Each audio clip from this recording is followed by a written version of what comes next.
आपल्यासोबत शिवसेना ठाकरे गटाचे आमदार संजय पोतनीस आहेत. काल विधानसभेमध्ये कुर्ला परिसरातील जी सुरक्षा भिंत आहे डोंगराच्या त्याच्या संदर्भातील लक्षवेधी मांडली. काय तो विषय एकूणच?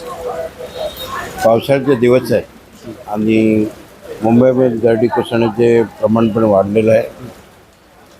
गेल्या 2 वर्षापूर्वी हालापूरच्या तिकडे एक टेकडी आहे. त्या टेकडीच्या माथ्यावरती आणि खाली 2 ठिकाणी झोपडपट्टी आहे. त्या बुद्ध कॉलनीच्या समोरची हा डोंगर आहे आणि गेले 2 वर्षापासून आम्ही संरक्षण भिंत बांधण्यासाठी ते आम्ही शासनाकडे पाठपुरावा करतोय, परंतु निधी नसल्याकारणे ते होत नाही. महानगरपालिकेने सुद्धा कळवलेलं आहे की ही संरक्षण भिंत बांधणं आवश्यक आहे, तरीसुद्धा त्याच्यावर काही हालचाल होत नाही. 2 वर्षापूर्वी एक महिला पण त्याच्यामध्ये मृत्यू पडली, परंतु त्याचं कुठेही गांभीर्याने विचार केला जात नाही.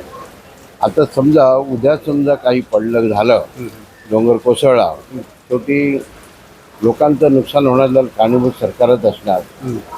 कारण संपूर्ण त्या डोंगराची भिंत आम्ही आमची सरकार असताना बांधून घेतलेली आहे आणि हा जो तुकडा आहे त्या तुकड्याच्या खाली असलेल्या झोपडपट्ट्या, त्या डोंगराच्या खाली असलेल्या झोपडपट्ट्या स्थलांतर न केल्यामुळे ते राहिलं होतं.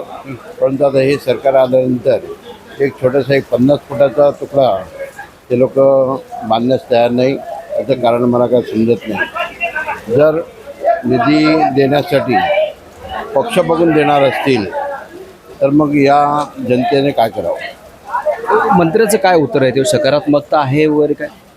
मंत्र्याला असं सांगितलेलं की तुम्ही केलेला पत्रव्यवहार तो आमच्याकडे पाठवा, त्याच्यावर ते मी ठोस निर्णय घेऊ आणि निधीची पूर्तता करू. धन्यवाद. तुम्ही आमची संवाद साधल्याबद्दल. हे होते कलिना विधानसभेचे आमदार संजय पोतनीस. मी गुणवंत दांगा, DRV न्यूज, मुंबई.